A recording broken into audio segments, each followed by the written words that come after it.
Hi everyone, I'd like to do a quick video on proper MLA formatting because for this final question, many of you had some of the information required and some of the formatting down, but wasn't exactly accurate. So we're going to go over that.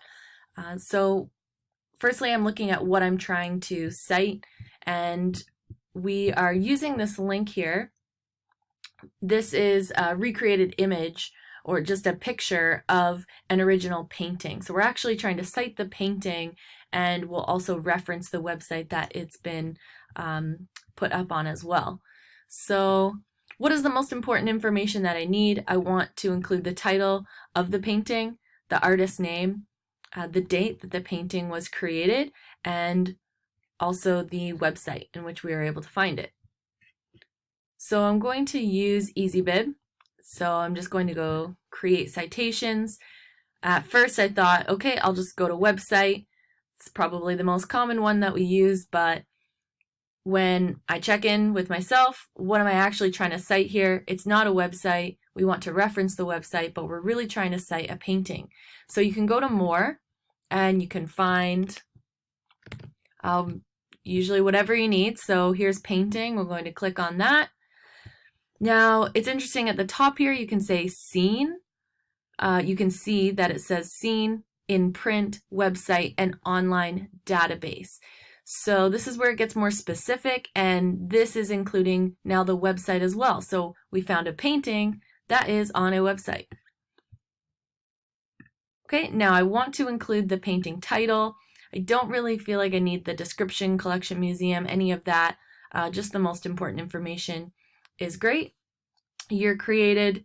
I did a quick search and I've checked quite a few websites to confirm that it was created in 1965, so I feel confident about that. Going to add the artist name. So we have Helen and last name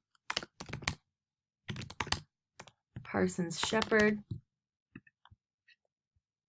And then this is the area where they give us the ability to input the website, which is important as well. So I'm going to copy that. And I also need the title of the website. That would be good to include. So I just literally went to the URL, deleted this, this here, the extra info, and I can get to the main page. So it's called Heritage Newfoundland and Labrador. So I'm going to put that in as well. All right, so I feel good about that. I have the most important information that I need. I click complete citation. And here it is. Everything included. I feel good about that. So I'm going to copy and then I can put it into my document here. And I like when the link is blue to show people that you can click on it. And also, if it's MLA citation, you need to create what is called a hanging indent. So I'm going to put my cursor at the beginning of the second line, and I can go format, align and indent, indentation options, and I want the hanging indent. So if you had more than one citation, you can actually just select all of the citations and you can go through this process and it will create a hanging indent for all of them, which is a lot easier than trying to go through and press enter or tab or something like that. So this is a lot easier, and this is in proper MLA format. So please make sure that you do this in this course. Try your best to have proper formatting for all of your citations.